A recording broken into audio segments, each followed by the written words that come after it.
So today we have a very special guest on the Dean's List, and I gotta shake his hand. This is my guy. This is Mr. Rome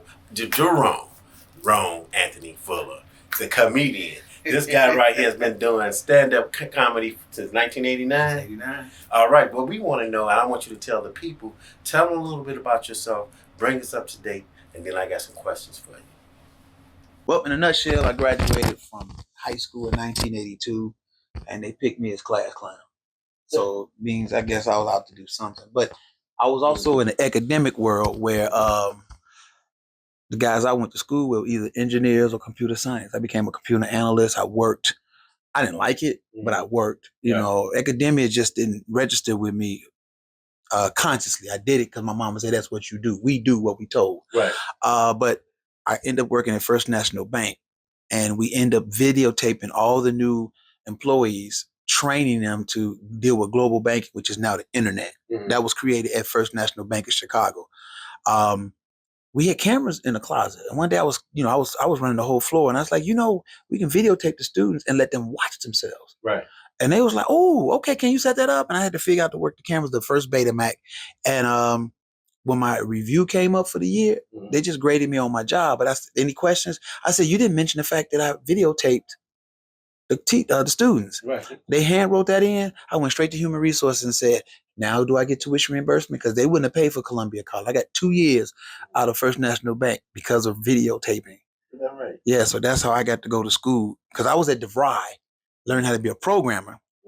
But I was at Columbia College learning how to do TV and film. Right. And that's when I got to really tap in, because you don't know what you can do until you have access. I interviewed, was it Bob Walls? He was on GCI until he had that scandal. And then I met Doug Banks. Doug Banks literally introduced me in my first 2 comedy shows at the old house club called Sawyer's. Yes. It became the Comedy Act Theater under Michael Williams. Oh, yeah. I was a house comedian there. So met Bernie Mac in 89 after a play. He did the open call at the church. Anybody think they're funny? You want to come up here? And everybody was like, I wasn't stand-up funny. I was disruptive and made people laugh. And they're like, Rome Anthony. Like, who is this Rome Anthony? And I was like, man, he's like, and then he started calling me Tony Rome. And I said, you literally heard everybody call me pretty mother. That's how he used to introduce me. But then I didn't do nothing the first time, really. But he said, why don't you go back and write? Come back next week, I'll put you back on. So would you say that Bernie Mac was one of the people that catapulted you into the comedy game? That's exactly who I would say. That's who you. That's exactly, because I wanted to be an actor. I wanted to do martial art films and comedy. Right. But when Bernie invited me up to the stage, it was something about the instant gratification. Movies and plays, you rehearse, then people see you. Right. Stand up, if I get the thought, I get to take it straight to the stage, and I get to do me. Because I was doing Michael Jackson, Prince, MC Hammer, Michael's Ray and Roach. I used to have Michael doing a Roach commercial, and then he ended up battling with Prince. That Roach commercial turned from Mike to Hammer, because Hammer was stumping all the way he danced. So just talking about how to do roaches, always talked about women, but then the gay thing. I'm a house head. I went to school with heterosexual dudes. A couple of years later, all of a sudden, like, wait a minute, everybody gay? Right. You don't see it. You like, oh, he got a little. You don't think about it because you're around it. I started doing gay jokes. So let me ask you this: how has comedy changed your life since 1989 to now? Have you went through things and gone through things that comedy's helped you? Comedy is my therapy, bro. Okay. But literally, after my wife left in 2022, I'm taking care of my mom with Alzheimer's. Okay. So I'm also part of the Alzheimer's support group. But they always encourage you. You might want to get a therapist to help you through this journey, because that's like horrible watching your mom, and that's actually my hero, disappear right in front of you. And so started doing therapy. But then my therapist asked me, are you willing to take a test for manic depressant and bipolar? I took the test. The lady said, you have none of these issues. You extremely stressed. She said, to me, you have your microphone. No, she said you have your religion, your martial arts, and then she said you have your microphone. That empowered me. She said, you have all the tools to be okay, but you also have my number if you ever need me. But right now, I would not prescribe you for anything. And then she threw a caveat. She said, your wife is gone? Half of your stress is gone. Right. And to get that from a professional, I was like, it was the confirmation thing. And I love confirmation. Right. You know, like I'll go to events where the academia, I don't learn anything new. But confirmation is even better. Because the stuff that you know subconsciously has just been confirmed. Operate on these levels. So since my wife left, my comedy went from to boom. Yeah, now that's a great thing. Now, I want to talk about some of the movies that you've been in, but before I want to get there, I want to ask you, as far as the comedy game for you, is it stressful sometimes when you're up there, when you're actually up there, and you have you bombed ever or anything like that? Yeah, of on course. Stage. You know what? Bombing, and I heard a white guy say this: white boys bomb and get better. Black people don't want to bomb. And he said, I'm not going to say this, but doesn't that prevent you from getting better? And I was thinking, I started off in the white clubs because we didn't have any. We had Cotton Club. Cotton Club's not a comedy room. Right. So I was at the Funny Firm, I was at the Improv. So on their open mics, you can go there and rock it, but would get booked. Second City, I did the whole Second City Improv. Kill it. And then they try to kill my, like, man, don't do drug addicts and don't do pimps. Then what do we do? A bird and a tree? I mean, that's not, we don't have those things in our neighborhood. So you saw earlier, since I'm a historian, I knew that I could see where they was trying to stop my growth. But my comedy is not stressful. I'm singing now. That's scary. So you're doing both of them? Yeah. Okay. Well, I've always did some music in my comedy, you know, but I never tested myself in the realm of being a singer because I grew up with singers. Right. So you've got like, I don't know if I could do that, you know. So one girl used to call me Steamy Robinson because I do a lot of smoking. Right. So he's like, you can sing. But for a long time, I didn't think of singing as an option. But every time I wrote a joke, it would have a melodic ending, or you'll hear me, like I talk about, do you eat groceries? You know, girl eat booty. Right. I said, no, the shit like, oh, you're ordinary. Next thing I'm like, we're just ordinary people. Eating booty ain't the way to go. Everybody come on, say, no, no, no, no. Okay. So it's always a melodic punchline. And then this bar at Angels, when I walk in, like, this nigga singing tonight. You know, it's like you knew that in my comedy. But this summer, I wrote a song called Thirsty, which became something part of my repertoire as I'm singing. But you talking about nervous for comedy? Oh, man, I just got thrown up on the stage the other day. Hey, man, just bring me up. Okay, it's nothing. Comedy. I've been doing comedy since 89. Right. I breathe comedy. Right. Singing? Oh, I'm like, how's my voice, you know? Because, you know, black folks be like, man, if you don't shut your cool right up, you know, so I'm comfortable doing comedy, but I've been destined to sing my entire life. So how do you feel about today's times in comedy being injected into our communities and everything? Do you think we need it because we got so much serious stuff? Definitely. I love the comedy scene more. I'm 61. I'm 61. So the opportunities that today people have, we didn't have. These comedians don't understand. You could rock a room and not get booked because you're black. The racism, what we're dealing with right now, what's the political narrative is you see racism. We didn't necessarily recognize when we didn't get something because we were black. We just, because they gave us other reasons. Right. Now you look back, it was because I was black. That's it. So I'm so happy for the younger generation. And you know what I told myself years ago, I'm where I'm supposed to be without the fame. Because right now I would be doing the same thing, mentoring new comedians, you know, helping my community. Right. But I wish I would have had the accolades to financially be comfortable, but I still would be coaching new comedians. What they call mentoring in Inglewood young black men. Right. But I'm still doing that. I just didn't get to, you know, I did some movies. I did some comedy, some plays and stuff like that. What they say, do the best you can. Right. You have no control over the end results. So tell us some of the movies that I got some written down, but I want you to tell us. Well, the first big movie I did was Negotiated. I was a SWAT man with Sam Jackson, stuff like that. Like, oh yeah, I was in a movie with Sam. Yeah, I never saw that dude. I was a SWAT man in that scene. But then I got to do Barbershop. One, I was literally hired, and I'm gonna say this, to steal the ATM machine. And then at the last minute, they decided that we're going to give that part to this guy named Anthony Anderson. I'm like, who's Anthony Anderson? And they offered me to be his double. That dude is fat. That's when I first realized I got fat. How am I going to be this fat dude double. Right. I was so mad because I wanted everybody to see I finally got a speaking role. Right. And they made it up to me in Barbershop too. They made no matter because I understand casting now. They'll get picked for this, and they group people together. Say, no, you be work over here. You. Then I was supposed to be Ice Cube's father in Barbershop too, because of our similar looks. Yeah.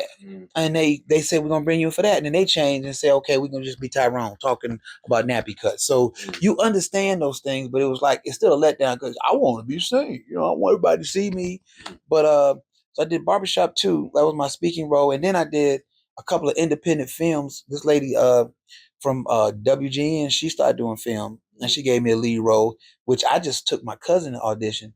And I was sitting in the audience doing the 2,000 thing. He said, can you do a Dominican? I said, yes, I can. And I'm getting the best friend's best friend. The lead man, best friend. So now I went from nothing to major scenes in that. And people, I started seeing my chops because I'm like, I can act. I knew I could act, but if you don't get the opportunity to show it, you're like, I'm not sure what I can and can't do. And being at home taking care of the kids, I'm a very good father, successful with raising 3 kids. But when I got back into the industry, not having these accolades, you question yourself. So how many years? You said you were explaining to me that you took off some years, and through those years, were you just working, or what was going on? What? I was a cop. I actually walked away from comedy after getting my wife pregnant, and I became a police officer in the 90s. I did that. And every time I tried to do stand-up, man, you got a full-time job. We're going to get that gig to him. I was like, what? It was like, man, you got to be full-time. I said, so I got to be broke to be a comedian. I was like, I ain't trying to hear that. Right. So that kind of pulled back. And then Tony Roberts and I checked on me, I think in 89, going into 90, December. How many shows you do this month? 4. Man, you should come to New York. You would do 10 shows in one night. And he not lying. The minute I stepped my foot in New York, I ran to Godfrey. He's from Chicago. Right. Comedy Cellar, Comedy Bar, Uptown's Comedy, Carolina. You doing show after show after show. $10 is all they're giving you. But you on stage. Right. And I'm in a whole different city. I'm recognized that I don't know nothing because we're segregated. I started picking up my ear. I get the Jewish accent. Wait a minute. You mean to tell me that everybody should have health care? And then the Italians, you go, so I'm getting the dialect. Everybody black. Ain't black. They from West Caribbean islands. Who knew? This is 2000, 2001. I don't know these things, but I'm learning these things. My ears opening up. I bombed at Carolina and got booked for a Broadway play. Because the guy was listening. He said, I do this joke about not smoking weed. And I said, it's like I could listen to the radio. Every song on the radio remind me of my ex-girl. Right.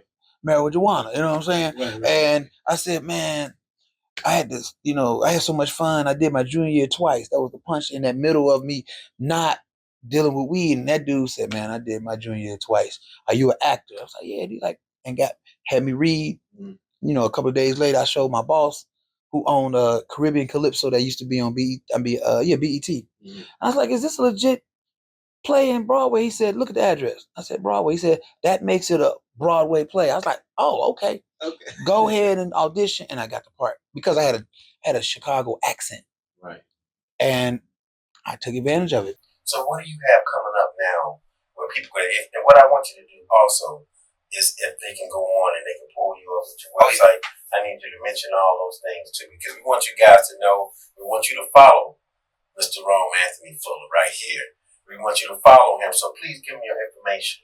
So my next big show for me is October 16th. I'll be at the Comedy Bar, 162 East Superior over Gino's Pizza. And I'm going to be with OJ Lamont, a rising star. Man, it's 2 guys, Sidney Calhoun and OJ Lamont. They grimy. I mean, they out there seizing the opportunity, but they also F with me. They put me on. So he's putting me on his show, and that's October 16th. And you can go to Rome's Way, ROMESWAY. That you do that on YouTube, and you'll pull up my entire channel. So it's got all, my stand-up. Anytime I videotape myself, I throw it on there. I think the ones I sent you, they all on YouTube. Tonight I'm doing Dunbar's 35 class reunion right here in Country Club Hill. So I stay booked. Last night I was at Riddles with another up-and-coming comedian, Marcus Shakes. So, you know, every time I get the opportunity, but you know what? Comedy is like any profession. We talk among ourselves, Right. you know, and comedians been talking about my success on stage. So when I get somewhere, hey man, what you doing? I heard you rocking, man. Come on, rock with me. Come on, rock. So it's like you'll ask me what I got next month, then ask me a couple of days later. I just picked up 3 to 4, 5 more shows. Right. So it's happened like that. It happens like that. So if they want to book you, if anyone wants to book you, you do all type of occasions. Everything but family reunions. Because if I ain't part of your family, you ain't trying to. You're like, who is this? I'm Junior's little kid. Junior dead. Get out of here. You know, because you know what is reunions? I think about the psychology of things. People come to catch up. Mm-hmm. So if you're not part of that situation, they not focused on you. They focus on the girl you didn't get in high school or college, and the one or two that still look good. You're like, and you know, you ain't got nobody. My wife left me after 30 years. Mm-hmm. The 30-to-1 ratio, I'm really enjoying because there's plenty of women that's trying to get my attention, and I'm like, hey. So tell us about the coolest artists, comedy artists that you work with, other than Bernie Mac. Godfrey, the Banshee, he's from the north side of Chicago. He's a staple in New York right now. Mm-hmm. Paul Mooney at Carolina. Paul Mooney. Yeah. I used to open up for T.K. Kirkland. I've opened up for Mike Bonner when we had the Comedy Act Theater. Mm-hmm. And that was the old days. Right. Since then, it's like that's about it. Because I'm just, when you called me, I was telling you, this was my season. Mm-hmm. I'm just, because since the separation of my wife, the word Rome and the word amazing, mm-hmm. I got easy 24 times. Like, your comedy is next level. You, man, the stuff, you are funny and you smart. Mm-hmm. And I was like, so I'm a very intellectual comedian. Right. But I keep it at the 4th grade level and hood. Mm-hmm. And you say, why you do that? Because I slur. It's like, just keep it where it is. But you know, the newspaper is written at the 4th grade level. Right. So to me, you should that you guaranteed everybody can get your material. Mm-hmm. If you keep it right there. Yes, I can go deep into something, but then I don't want to be like Prince. That's a great album. Then that's a Prince album. I don't know none of them songs. He didn't even like Prince. Right. Bring it on down. Can we get a Purple Rain again? Right, you know. Right. So hearing that before, I kind of look at myself. I keep my comedy at a level where everybody thinks about it. Mm. I'm gonna talk about it. Right. So you do churches too, like clean. Yeah. You clean. I got a big church show in December. It's they trying to raise money for their roof. Right. She wanted to do in October. I talked her down. I said, you need to go talk to your committee about how you want to do this, because I've done church events and they paid us and didn't raise the money. I said, work on fundraising. Yes. Reach your goal. Yeah. So guys, I want you to know, if you want to see Mr. Rome Anthony out here doing his thing, he's going to give you his information again before we get off the air. We want you guys to actually get him into it. He's funny. Give us a joke, man. Well, I've been a father. You know, I gave up comedy actually because I got my wife pregnant. I wanted to be a father. I wanted to be an in-house father. You know what I'm saying? Because it's nothing like opening your door when you take a urination in the middle of the night, see your babies. I got that intimate relationship. Mm. But it's overrated experience because I got 3 kids, a boy, girl, and an undecided. And you know, scared to talk about that undecided because you know what, you can be a deadbeat father, right. An absentee father, but that LGBT community gonna make me a canceled dad, and I pay the mortgage. I ain't trying to hear that. And I'm scared to talk to my son. Dad, you got to refer to me by your pronoun. I said, look here, play. I'm still looking for that predicate in the English sentence. All I know is a red line every time I wrote a sentence. I'm not trying to do pronoun. What's that and button or that's conjunction, Dad? Shut your look. You're gonna be smarter and undecided. I'm gonna need you to relax on that. I'm not dealing with you on that old. And I think the LGBT community, what they say, they connected to the Apple phones. Because every time you turn around, boom, update. Remember we house heads? Yeah. We had regular gays. The first 2 letters, lesbian, gay. Boom, update, they threw a BT on it. What's BT? Bisexual, transgender. Boom, update, they threw a Q. What's the Q stand for? Queer. I thought that was an insult. No, queer I for straight guy. And I was like, boom, they threw an S on it. Boom, they took the S back. I said, hold up, what happened to the S? Well, that stood for sissies. And we ain't seen none since the 60s. I was like, you know, so I take what I hear and I break it down. Mm-hmm. They're like, man, did you insult the community? I ain't doing no but break down what each letter stand for. And my son and I I support my kids. The other son said he was polyamorous and pansexual. I said, you can wash those dishes. But I don't care what my kids do with their life. I just supply them with all the tools to be successful. And in the end results, I'm proud of all three of my children. My daughter played basketball on a full ride scholarship, and she was the first recipient, a group of, they got that NIL money from college. I was like, look at you, baby, because you drove into Jackson State. Her face was all over I-57. That's my baby. That's your baby. That's my baby. I should have named her after me. Because, they said, should you have a favorite or should you love your kids the same? The problem with that is I picked the wrong kid to be my favorite. You know what I'm saying? Gave my first, middle, last name and sent him to college on my retirement money. Everybody know I've retired from ventures. I said, son, go to college, be all you can be. Ding. The dude came home from college with 8 whole Fs. 8 whole Fs. But he only had 5 classes. I'm mad. I'm losing my mind. I'm an Old Testament father, so I knocked him out. He in a father-induced coma. I said, dude, you know how hard I worked at Ventures, and you gonna waste my money? He had the nerve to say, none. You worked this there. Shut your ass up. That's the same job. That's the same company. You know what I'm saying? After bankruptcy, they changed their name. But I want you to tell me and everybody on the dean's list how you got 8 Fs, but only 5 classes. Without blinking, because his eyes was closed, because I knocked him out. He gonna say 3 of those Fs was extra credit. And that's why I smoke weed. Only in Illinois, because it's legal. So it's not getting high. It's depriving depression and avoiding anxiety. That's the AD of marijuana. Wow. Listen, guys, what I love is that we can get a private show right here on the Dean's List. I want you guys to get that same type of show. Tell us how you feel, because we got so much stuff going on in the communities and everything.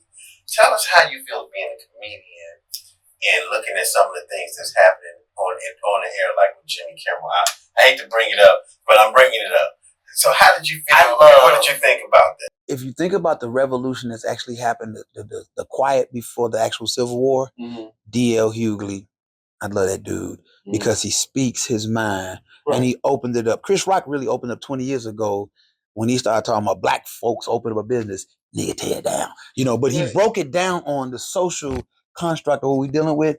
I've always been that way. I just didn't see it in my comedy. Now I got, when I kind of eliminated because I don't want Trump chasing me, but I got to behind enemy lines. Because I did a documentary on Barack Obama in 2007 called Skeletons in the Closet. Are we ready for our first black commander-in-chief? And what do you call it when you have a bunch of people and you ask them questions? Everybody was afraid to say they ready for the first because they said yes. But you can hear in their inflection, they didn't believe it would happen. But it did. It did. And so I'm totally, Dick Gregory told me in 2013, I think it was, we was at the WVON thing and he saw me do my comedy. He said, young man, use your platform. I didn't know what that meant then, but I use it now. I don't hesitate. I talk about prostate cancer. I talk about caregiving. I talk about being a father. I talk about the social construct of things that we need to at least address. Right. I don't tell you what is and what isn't, but I bring it up. And at the end of the show, like especially when I talk about caregiving and taking care of my mom, I have people come up want to hug me because they say, I'm dealing with the same thing. You made me laugh about a scary situation. And guys, I know you don't want nobody all in your rear end, but if you don't, you might die from what's in your rear end. So you I just say get you a Chinese doctor because they got little hands. This is their biggest thing. They ain't like, okay, I don't like what you're doing, but what you see down there? Matter of fact, I'm getting ready to get my 10-year annual colonoscopy. I said it's gonna be on Pornhub. It's gonna be on Pornhub because that's a video right there. They're gonna be all over there. That's me up in there. Look at that. You might see Chris Rock in there with Osmosis Jones. You're like, what the man? But yeah, so I'm to your question though, I'm proud of the comedians standing up because think about it, court gestures during the medieval time. You think of comedians as this dumb person when we actually at the forefront of laughing at what is hurting us, destroying us. And I'm in that group, I'm like, hey, man, let's talk about it. But I may make you laugh. I'll sit there and say, let's talk about this and take a turn. You're like, whoa, how we, the scripture said he will find a wife, giveth up his side piece, does say. They're like, what? The lady's like, what? I said, that's what it means. Right. Think about it. The biggest haters are wives. This lady in my DM talking about, who is this? I said, why are you in my DM? Respect the boundaries. Right. She hollering at me, not you. What? I'm just saying. So that's how I do it. Because, I taught theology for 7 years. Mm-hmm. And it's like, whoa. So people say, can you do churches? I taught theology for 7 years. Right. So There's nothing about the Bible I don't know. Do I memorize every address? You're supposed to resource it. I don't have to memorize it, but I can quote it. Your thoughts are not my thoughts, and my ways not your ways, thus say it. Jerome. The other dude. WWJD. What would Jerome do?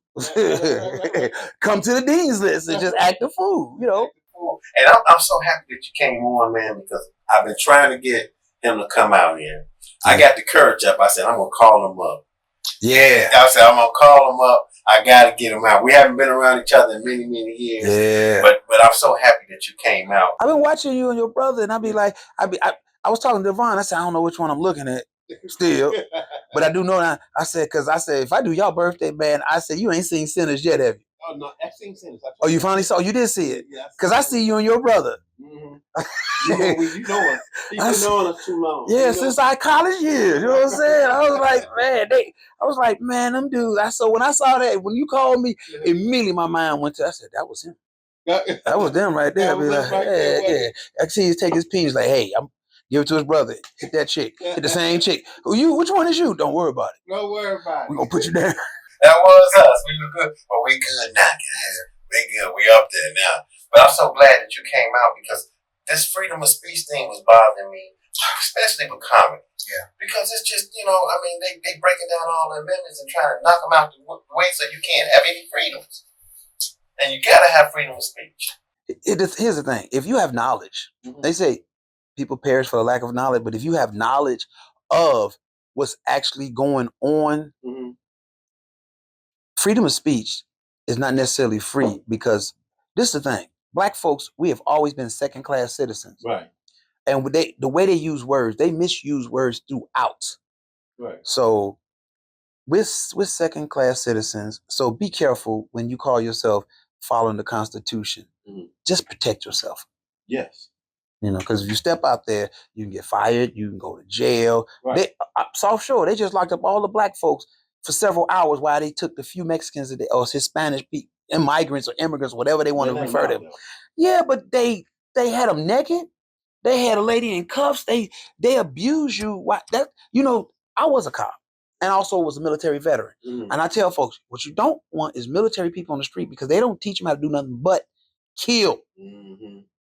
You don't want military people on your streets nowhere because they do not know conflict resolution. They know point a gun, shoot when you see the whites of their eyes. So that's why I smoke weed, then maybe your eyes will be red and they won't shoot. Just saying, but man, what up, man? No, man, don't shoot me. Right. Put your glasses back up. So the next comedy that we got coming up? October 16th. October 16th? At the Comedy Bar. Tell them again how they can reach you. And you can always reach me, Rome Anthony on Facebook, Rome Anthony on Instagram, and you can just reach out to me. I'm out there, I'm visible, and I got plenty to do. And I do the private shows. I used to have a card that says no event too small for comedy. I would perform anywhere. So how fast do they need to get in contact with you? If they need something done in 2 weeks, then there's plenty of time. Yeah, as long as my calendar. The first thing I learned just with any time somebody asks me something, let me look at my calendar. At this point, it's on your phone. Look at the calendar before you say, hold up, let me. Oh, no, I'm open. I'm not open. Like we talked about earlier. Right. I was like, I got a 3:00. He said, well, it's at 5:30. And I said, cool, which makes it good, So tell me this: you got a song with your comedy. Yeah. You told me you're gonna give me a little bit of that. Yeah, that's why I thought you was give me a little bit. He gonna give us a little bit, guys. You gotta hear doing music with the comedy, and to me, this is the first. Well, the joke I do is, my wife left me after 30 years, and I'm out here like tricking to figure out. Think about last time I was single. Do the math. New Jack Swing's on the radio. We was like, word is bond. This is dope. How am I talk to a girl today? My name is Rome, and I'm thirsty. And they be like, but then I wrote this song recently, and the actual title of the song is called Thirsty. And I went in there and just talked to the same guy that helped produce Common for his first album. His name is Spike Rebel. I gave him the center of the lyrics. He came up with something. So I kind of chopped this up so that y'all can hear it. How that sound over there? It's good? So, you know, you walk in the club and there's a bunch of beautiful women, or that's that one, and you trying to give her a compliment, and she lean over to a friend and say, this old thirsty dude. I was like, really? So here go my first verse instead of what she did. I said it goes like this. When I first saw you, I came off as thirsty. Thirsty. When I spoke to you, I came off as thirsty. Thirsty. No, I'm not ashamed of how you make me feel. I can't refrain. Let's seal the deal and make it real. Baby, I'm thirsty. Thirsty. Thirsty for you. Baby, I'm thirsty. Thirsty. Thirsty for you. And then it turns into like a, I'm thirsty, you're thirsty, we're thirsty. It's kind of a call and response. I'm thirsty, you're thirsty, we're thirsty. So then I cut into it. We go into like, now you got a bunch of steppers. Steppers, you can enter the house. But make sure you bring your partner because it's hot in here. So then I go to this verse. If not for you, I came off as thirsty. No, I messed that up. Nope, I messed that up. Nope. Man, that's hard. Right here. Here it is. I gotta do this right. Are you someone with low vibration? I can be your THC. You know there's sativa, it comes with me. So get on the dance floor and dance like you free. Here it is. Thirsty, thirsty. Do me and I do you first. Thirsty, thirsty. Come on, baby, let me quench your thirst. Thirsty, thirsty. Set the table just for two. Thirsty, thirsty. Come on, baby, let's try something new. And that's thirsty, it's just for two. All right. Y'all got a little taste. Y'all got a little taste of my man Rome. And I want you to recognize that was stepping and house. Two sounds in Chicago. That was. Both of them. Yeah. So is this something that you putting out? Oh yeah, I'm getting ready to go see Farley. I'm still practicing. When I get my voice right, and this is gonna be the girl that's doing, her name is Amanda Maria. She's doing all the riffs and stuff like that. Once we lay it out, I'm going to see Farley and Sam Chapman. Cause that's what put in my head. I end up at both picnics, Saturday and Sunday, house, step, and it went. Poof. If you a dance in Chicago, you probably do both. You do both, yeah. That's so Chicago. I'm so Chicago. I step on one day and house on the next. So guess what, guys? I'm having them come out, and I'm gonna have them do it at my birthday party. Oh yeah, he definitely gonna come out. Ready completely. Yeah, I'm having them feature at Dion and Darrell's birthday party. So definitely, I want to thank you, man, for coming out. I appreciate, man. Yeah. Plus, I ain't seen you since. I mean, like hang out. Yeah. So I'm like, man, I'm getting to hang out with man. We used to have a good time back in the day. Oh yes, real good time. I tell you, you know how that scene from The Temptation when he said blue. Them was the best of times. It was the best. That's our same timeline. Yeah. Mm-hmm. That's our same timeline. Those the best of times. Best of times, man. And you know, when you think about it, you want to go back to it so bad. You know, you want to go back to it, but we know times have changed. But we still getting together. That's the blessing. Yes, the ones that's still here, we gotta make sure we show up and show out with each other, man, and make sure we pick each other up. So that's why he here today. I want to make sure people know that you out here, man, that you still grooving, and you back in the mood. And you're going to see him at my birthday party. Oh, yeah, definitely. I'm going to give you your flowers. I don't do funerals. Mm-hmm. If I get an invite, I show up. So I can give you your flowers while you're here. Mm-hmm. And if you give me a microphone, I'm going to tell you how much I appreciate your being your presence. Because we can't wait to get the 2 minutes of the funeral. Right. And you talk to the family because the person that you love is under the Parthenon. I'm not doing that. Right. And I'm encouraging people. Tonight when I do, I'm like, if you got something you want to say, come say it now. Mm-hmm. Tell that person how you feel, because it feels good when people tell you you touched them and they want to touch you and they appreciate your time. Mm-hmm. So when you say, come on out, I was like, heck yeah, I'm coming. Oh, yeah. I did Randy's birthday party last year when he turned 60. I was like, yeah, I'm there, Randy. Yeah. That was a reunion. Randy birthday. And I'm proud of him because everybody know Randy was a knucklehead. Not no Randy more though. Roberts, we love you, man. Knucklehead. Yes. We talking about you on the That's right, man. That's You're right. Definitely good people. Mm-hmm. So I want to thank you, man, for coming out. I appreciate you. Shout your information one more time before we get Rome Anthony on Facebook. You're going to see Rome Anthony, Jerome Anthony Fuller, and on Rome Anthony 50 on Instagram. So I was 50 when my daughter put me on that. And I appreciate that because back then Instagram used to shut off in a minute. Yeah, Basically, yeah. that's her way of saying you talk too much. That's right. He's so crazy. The guys, you got a chance to hear him today, but you're going to get a chance to hear him if you go out and see him at his shows. All you got to do is follow the information that he's giving you. I'm always giving him. And guess what, guys? You get a chance to see him. We want you guys to stay blessed. You know we love you. You're on the Dean's List. Dean's List. Love, baby. We always love you. We're going to be back next week. You're going to get a chance to see his stuff on our YouTube channel, and we're ready for him. Thank you so much, my brother. Thank you, man. I appreciate you, man. We always got to do something. I'm so glad we got a comedian in the house today. And always got to be serious because life, you got to smile. You know, you well as cry at the same time. Tell your mom I said, congratulations that your mom is still throwing down like she is, man. Yes. That's a beautiful thing, man. Yes, sir. Yes, sir. And I definitely will tell her that. That's right. So you guys stay blessed. You've been on the Dean's List. We'll see you later. If you're looking for funding from $10,000 to $400,000 with a business startup, working capital, real estate investing, franchise, or stock investing and have a 650 credit score with an annual income of $30,000 a year, contact DNA Loan Services at 708-888-1460. There's no upfront cost, no out-of-pocket expense. We have a 99% approval rate. So call now, 708-888-1460.